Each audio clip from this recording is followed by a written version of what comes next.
Hello and welcome. My name is Catherine Myers, and I will be the host for this TLC session. We are excited that you've joined us today for Left, Left, Left, Right, Left, Changing the Classroom Rhythm for Military Students, presented by Dr. Jessica Guire. Please welcome Dr. Guire. Take it away. Hi, everybody. I'm happy to be here presenting. This is my first time presenting for Ashford. If I have any veterans that are listening, happy Veterans Day. I know I'm a little bit behind, but this year was a very special Veterans Day. If any of you don't know, it was 100 years since the end of World War I, which actually started Veterans Day. That's why we have Veterans Day. So to tell you a little bit about myself, I have 18 years of experience in higher education.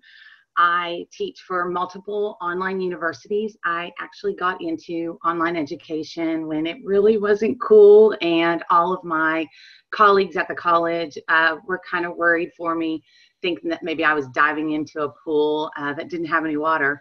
But it's turned out to be a wonderful experience, and I'm really excited to get to work with online students. I'm also a dissertation committee member. I help students going through the dissertation process. I've worked with dual credit high school students, traditional, non-traditional students, and like I said, doctoral level students as well. And on the side right now, I'm actually teaching high school history and geography at a local private school as well. So that's a little bit about me. To give you a little background on why I'm actually giving this type of presentation is I am the granddaughter of two veterans of World War II. One in particular was a POW for 22 months. My father is a Vietnam veteran. He was a corpsman with the 126 Marines at the Battle of Quezon City. And then I'm also a wife of a veteran, and he served for the U.S. Navy in Operation Enduring Freedom during 9/11. So my passion, obviously, is military and veteran support. I'm also a autism advocate.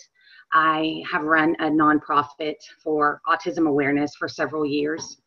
I have an undergraduate degree and a master's degree from a small liberal college here in Texas.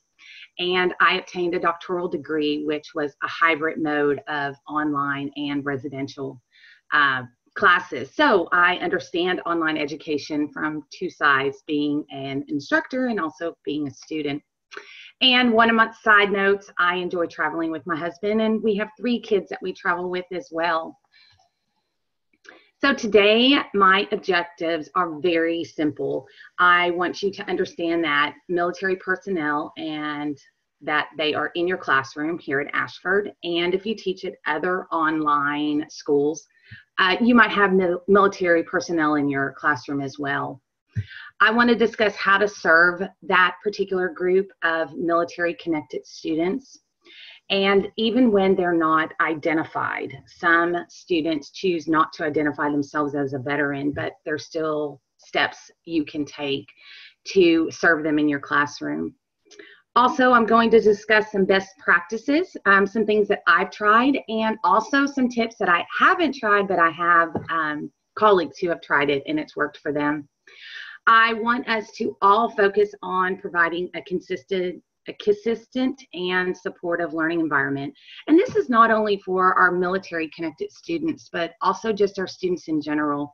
So you'll find today that as I go through the slides and discuss the objectives and some of the tips, these are things that we can provide for all of our students, and it makes it really helpful to create a consistent learning environment for military connected students and your student population in general. So to get started, my title was kind of unique. Catherine and I actually joked a little bit about it. It's hard not to say the title without saying left, left, left, right, left. Actually, that's what I have in mind every time I say my title to somebody. What I'm looking at is that we're in a time in our country where there's a lot of division. And if you look back in history, and on my slide right now, you can see that we had protests as far back as during the Vietnam War, and even as late as military students serving in Iraq. So the protests haven't changed, but our classroom rhythm has changed a little bit for military students. And overall, in our society, we see a lot more support for veterans and their families. And so if we can bring that kind of enthusiasm into the classroom, it's really helpful for the military students as well. So we're going to talk about changing the classroom rhythm for military students and some things that you can do in your classroom, very simple, easy techniques that you can apply that can create a supportive environment for them. First off, it's important for you to realize what our military veterans are going through. Although I am a daughter of a veteran, I'm a wife, and we have several family members that have served and are serving. There's a lot of issues that veterans deal with once they've come back from either active duty or even wartime. On the screen, you can see that I've provided a few of some of the key areas that veterans are facing every single day. We have obviously a large homeless population that are veterans. We also have women now serving in the military.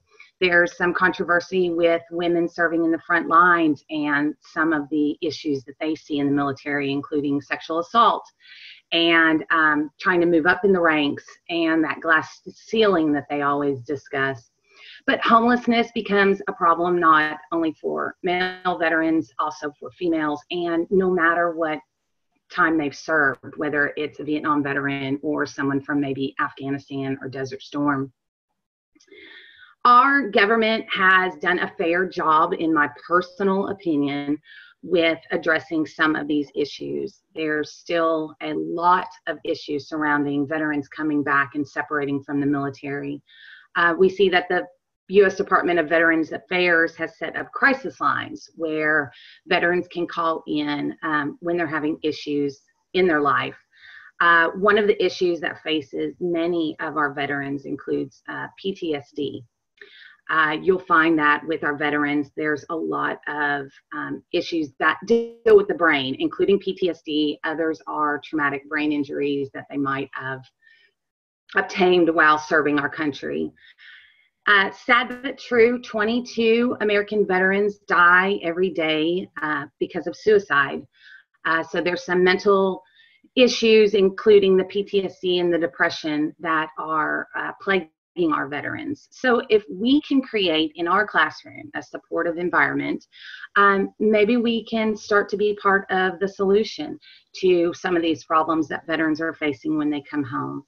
Our classroom can be a very inviting place where they can feel comfortable in getting their education. So are there military connected students in your class? This is always a question that comes up with faculty members wondering, do I have military students in my class? Is this person a veteran? And so determining if you have military students in your class is important. Military students are in your classroom, bottom line, and whether they self-identify as a veteran, they've put it in their introduction, or they've sent you an email letting you know that they're a veteran, or maybe even active duty, they're in your classroom, definitely in your classroom. We find that 85% of service members choose online education, just like regular adults regular civilians.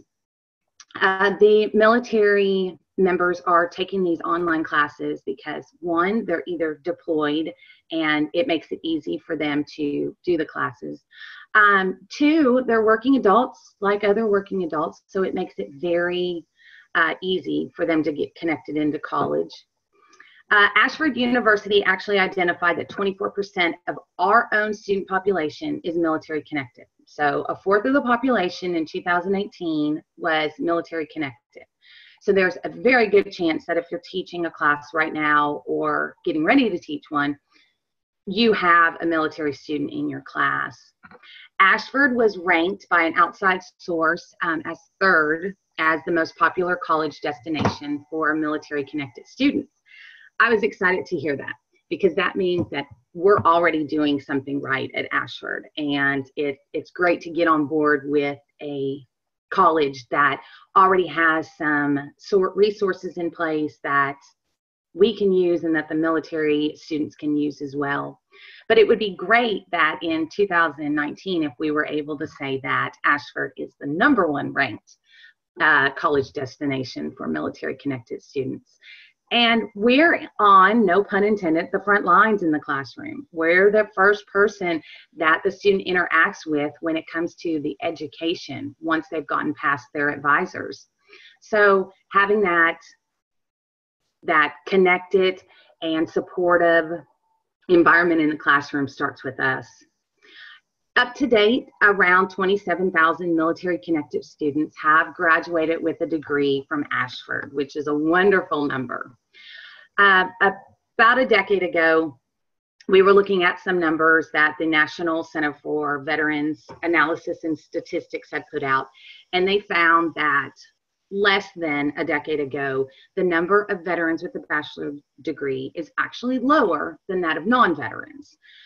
So knowing that maybe they don't have the time or the resources, those might be some of the contributing factors. But I found it very wonderful to read that 51% of veterans that enter in to getting a degree actually complete their degree. So our government has set up a lot of resources for these students to complete the degree, and it's exciting to see that half of them are taking advantage of them and able to complete the degree, whether it's at Ashford or other universities. So let's get into some best practices, some resources and services and strategies that we can use here in the classroom. Ashford actually sets us up with a lot of resources already that the veteran can use. And when we're talking about military connected veterans, most of us are familiar with the different armed forces, including the Air Force, the Army, the Coast Guards, the Navy, and the Marine Corps. However, you've got to keep in mind that a military connected student is not just a veteran. This could be an active duty. It could also be a student who is in the reserves. And so currently, if they're active duty or reserves, they have a commitment to service during their time that they're in your class. We also have veterans, and then we can't forget the spouses. I recently had a student in my class, and she emailed me letting me know that her husband was about to be deployed and she needed some extra time. Because she had some kids and she wanted to be able to spend time with the kids and her husband. So it's those types of outreaches and learning about these students that leads to being able to create a supportive environment. So here at Ashford, I'm excited to report that we have so many resources for our military connected students. There's specialized career services, advising, health and wellness. There's specific student organizations that they can take advantage of. Military communication that's directed just at those military connected students, including newsletters and social media. There's an honor society, an outreach team, and even a student task force that is specific to military veterans. So Ashford's already doing a lot. And these are things that you can learn a lot about, that you can send your military students to these sources when they need help outside of the classroom. So when we're looking at student support of the classroom, we want to think about best practices. And I thought there was no better person than Uncle Sam to tell us that. We want you to be able to use these best practices in the classroom. One of the things that I like to do for my students is acknowledging their service. And in the introduction forum in class, when students are introducing themselves during the first week, a lot of times they will say that they're a veteran, they're active duty, they're currently deployed. One of the first things that I do as an instructor is I thank them for their service. No matter your opinion politically or about maybe a war or boots on the ground in a particular country, acknowledging that these students are serving our country is always the best practice. Majority of Americans choose not to serve. So the majority is not that Americans are in the military. It's actually that they choose not to serve.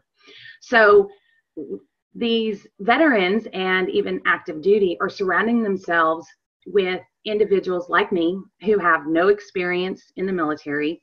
I have no context of what it's like to be in a war situation. And we still want to be able to have that understanding and that compassion. And I feel like when I acknowledge their service, I'm letting them know that I'm actually thankful for them. I do not do class recognition. I've kind of thought about it. I have a colleague who does, where when students begin to acknowledge that they're in military, that they're a veteran, they'll create a class recognition slot, announcement. Sorry, I lost my wording there. Announcement, just thanking them all for their service. And I thought this is such a neat idea because we could actually bring it as far as doing this for, let's say you have a group of seniors in your class ready to graduate, maybe an acknowledgement in that. So these types of student support can go beyond our military connected students. Holidays are also hard for those that are deployed and also spouses and family. So acknowledging the holidays and maybe sending a special note or email to a student that you know is connected with the military can be a best practice and can be a great way to just connect with them.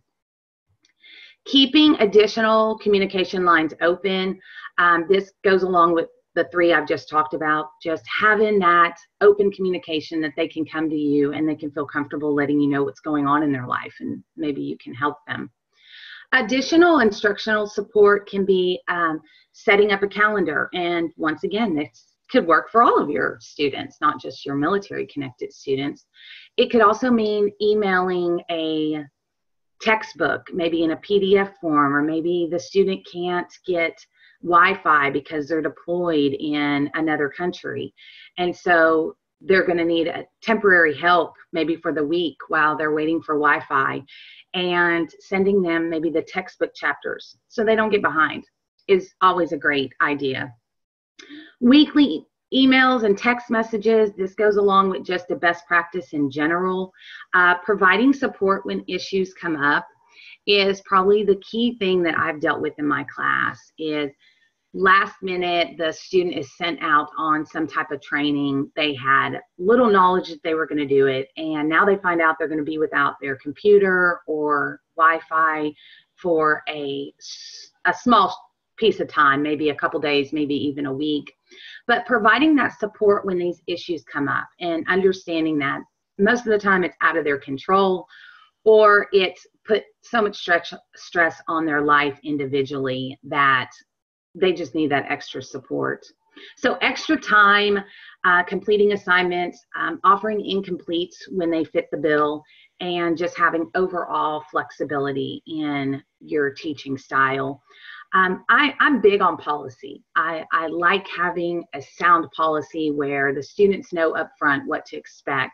But I've found with many of my students, military students, and also students who have accommodations for disabilities, it's so helpful to just be flexible, to just kind of go with the flow and help them out as you can. They're always appreciative, and it just makes for more success in your classroom. So what do you need to know? This is probably the big part of why I wanted to do this presentation. We wonder who are our military connected students. I know a lot of times we have a general idea of who's in our classroom. And our military students are, first off, an untapped resource, bottom line. They are emotionally mature. They are often driven. They are goal-oriented, and they're here as experienced leaders because the military has taught them how to be experienced leaders. So they're really an untapped resource that businesses in the civilian world can really make use of. And getting their education is these students' first start to getting there. Oftentimes, our military students are extremely respectful. They bypass things that are trivial or super trendy. They're looking for it very cut and dry in the classroom because that's what they're used to. We owe them gratitude, of course. I've kind of talked about that prior. But more importantly, they need the education to further their career in the civilian life. And we're the ones who can help them do this. So an untapped resource by all accounts when it comes to our military connected students. The second thing about our military students is they need understanding, compassion, and respect. I've already touched on most of these. This is really important with generally all your students, is that they see you as an instructor who is understanding, willing to be flexible, and respectful despite what they might be going through. Doing all these does not mean that we make we change the rhythm of the classroom in terms of free lunches all the time. Absolutely not. Students should still be held accountable for grades and quality and what they're doing in the classroom. But having a little bit of flexibility and compassion for what the students are going through is a great idea and makes for a very thriving learning environment. Sometimes military-related students, military-connected students, are unaware of injuries that they might have received. A lot of times they'll have difficulty with memory and attention, concentration. So this impacts their mental processes, maybe abstract reasoning that you might do, critical thinking that might be involved in some of the activities in your classroom. So assisting these veterans to know that there are resources out there. Obviously, our job is not to diagnose and not to offer any type of therapy, but we can lead them in that direction. So students that might be struggling in a particular area, you can outsource that. Maybe they need tutoring and they need extra help. Maybe they need accommodations. They need longer to do assignments week after week after week. So sending them to the resources that we talked about earlier is a great idea, because if they are unaware of those injuries, they need outside help to get services into place to help them so they can wade through the waters of education and end up with a degree. Oftentimes, our military-connected students are feeling alone. When somebody leaves the military, it's called a separation, and that's because they rarely have had moments of solitude while in the military. They are in platoons, battalions, companies, teams. Maybe they just had a battle buddy, but these people that they often refer to as their brothers are their system. That was their social system for as long as they were in the military. So coming out and coming into now a world of civilians that are not familiar with how the military works, even coming from a military family, I often have questions of how the social system works in a military setting. So these students typically will have a hard time adjusting with other students, and we can bridge that gap. I know in my discussion forums, I see a lot of times that the military student, they have an insight into a particular theme or idea, and I'm going to tap into that. I'm going to ask them if they can share an experience that relates to it and start to connect those lines. It's very important that they're able to connect what they're learning in class to what their experience is, just like all the students that we meet. The last thing to know about military connected students is they're a diverse group. America is a diverse group, so it's no surprise that our military is diverse as well. When military personnel is returning from duty, they come in all rainbows, all colors of the rainbow. They are various religions. They are various sexual orientation. They have different political views. So very diverse group, just like the group that you often see in your classes here at Ashford. This highly diverse group, though, can enrich the learning experience in the classroom. And so, like I said, tapping into what they're able to offer in the form of discussion or adding extra thoughts to a lecture, they're a wonderful resource. I can't tell you how many times I've talked to students and said, can you share that in class? Can you share that story? Because I think everybody would be able to relate to it. So those are who your military students are. If you are prior military, you're a veteran, you probably can relate to a lot of these. And us civilians understanding these is important. So suggestions for best practices, this is my last set of tips, is it goes well with any classroom. This includes organization, timely communication, and being a servant leader. So students with a servant leader are more empowered, confident, and invested. And a servant leader is simply you serve those students first and you lead second. So a lot of times stepping back and letting the students share their ideas and share their perspectives can help you be a servant leader, allowing them to give the information that they need. So motivation, timely responses, organization, giving the students a reason for their topics, being positive, approachable, and feeding that appetite for learning. A lot of military connected students, that's what they're here for. They want to learn. And so feeding that need for that information is important. Putting the students first as a servant leader, recognizing that there's no free lunches, so flexibility, but still accountability for the work they're doing in class. And two-way feedback, being willing as an instructor to accept some critical, constructive criticism from your students is always a great idea. So being a servant teacher means that we're basically serving the students that we have and leading second. So I want to wrap up just by thanking everyone who attended. I hope I gave you a few tips that you can maybe apply into your classroom. If you are a military connected audience member, I want to thank you for your service. I'm available at the email below.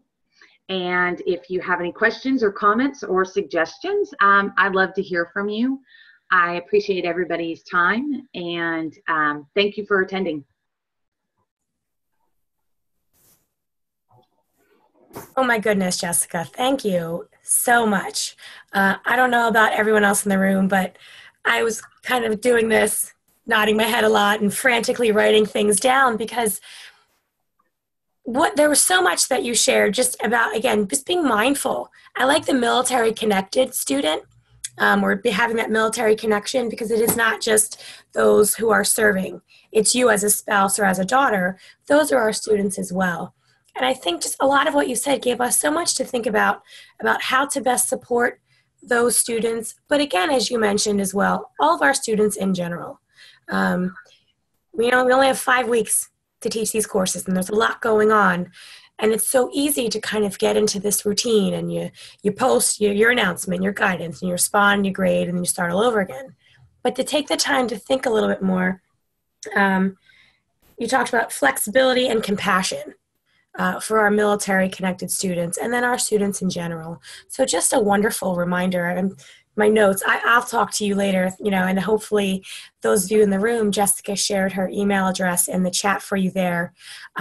And let's continue this conversation, because I think it is really important to have. And one of the things that's great about TLC is that we get the opportunity to hear from our faculty and continue that conversation. So thank you all for attending this session. Oh, Paul Greenberg, this gave me some good ideas for how to address more about leadership within classes.